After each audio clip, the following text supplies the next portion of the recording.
Hello, everybody. It's Dave Neal, stand-up comic, host of Bachelor Nation News, and we have our first video of the Monday morning. Happy Martin Luther King Jr. Day. Maybe you have the day off of work. Maybe you don't. We're going to get into the news in Bachelor Nation as we see it. Follow me on Instagram at DNeals, patreon.com/Dave Neal for behind-the-scenes bonus content.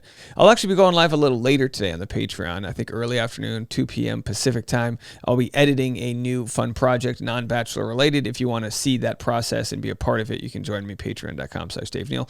And this afternoon, like every afternoon, Bachelor Rush Hour, the podcast, will sum up all of the day's news and put it in a nice little package for you with a bow. You're going to like it. Follow it over there. Okay, Chris responds to shade from Nick. So I'm going to play for you guys several clips from Chris Harrison's podcast. His second episode just came out.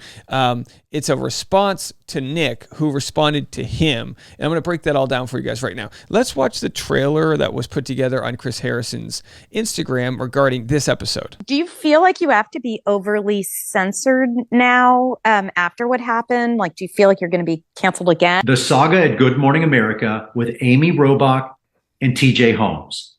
I have a lot of strong opinions about this. This is personal. Ooh, this is personal. This is way too dramatic.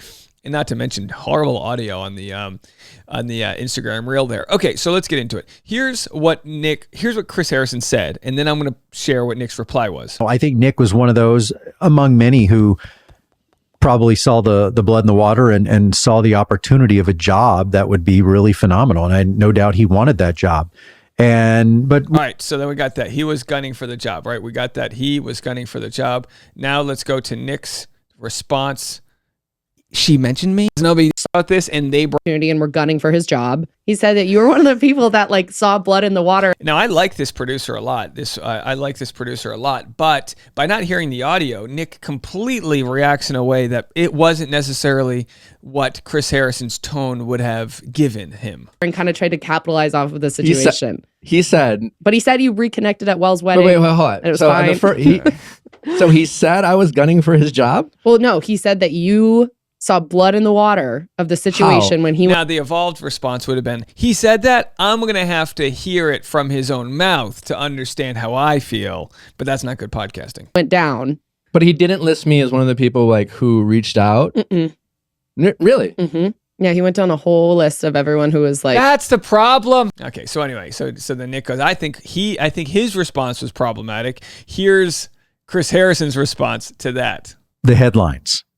The first headline that immediately came after the show aired, Chris Harrison shades Nick Viall. You're welcome. And then right after that, Nick Viall shades Chris Harrison. Let me clear this up very quickly. The floor is yours. Nick is a friend of mine. Nick was very supportive of me when I was going through all this. He defended my character. I've been on his podcast. We talk from time to time. As he said, we're not besties. We don't hang out every day. We don't barbecue all the time. But I consider him a friend. And he did defend me, and he allowed people to come on his show. I love the sort of heterosexual male aura that in order to be best friends, you have to barbecue. Because I get it. We're not besties. We don't do personal male things like share a barbecue together. And defend me. And for that, I'm very grateful, and I appreciate it. It's never like we don't get Korean barbecue. We never eat pho together. No, we don't grill in front of an open flame, charbroiled. And there was no shade being thrown at Nick. Well, there it is, folks. And then a couple days later, I realized why Nick was so sensitive to that moment. This is a bad segue. And didn't want this kind of press. He got engaged. Listen, he wasn't sensitive because he got engaged. But either way, that story's buried. You see, Chris, this is how it works. You bury the story. You don't sit behind it and don't respond. You just bury the story. Now, do you feel like you have to share with you guys, I offered my opinions to Chris on exactly what he should have done. Now, Chris doesn't know me. I'm sure he's not on YouTube and all that jazz. But here's exactly what I said. And this is what I said should have happened all along. He should have gone on and talked to Rachel Longform right off the bat, just like Rachel Kirkconnell should have. And yet, Chris Harrison went with the old school model, which was be quiet, versus this sort of Trump model, which is just... Okay, so anyway, you can check out that whole conversation. I've got the video on Patreon, or you can listen to the audio on my podcast, Bachelor Rush Hour. But either way, I'm going to be on the She's All Batch podcast this week to further discuss all things entertainment news. All right. So anyway, let's go to the next part of what Chris said that was interesting here. Not great. Sorry, pal. That was kind of crappy. Good for you. Okay, so this is interesting. He's going to defend the saga that's happening right now at Good Morning America between Kelly Roebuck. I'm sorry, I'm forgetting their names right now. Where there's a cheating scandal. He's going to not defend necessarily the cheating scandal, but the fact that that's not terms for being fired. While he defends the Good Morning America scandal, listen to it as if he's defending himself. He can't defend himself in certain ways due to his NDA, I'm sure, but he's not stopped from being able to defend them. And I think he's speaking his situation through that. Have a listen. That Amy and TJ had been let go and that they have lawyered up. And to that, I say, good for you guys. Good for you. For those of you to catch up, they had been, I guess, suspended, taken off the air from GMA3 where they were co-hosting, and they've had this affair. And man, do I have strong feelings about this. First of all, very sympathetic and empathetic, understanding really what they're going through. And I'm not talking about morally.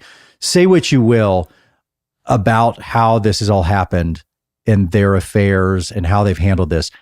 I will say this, none of us know.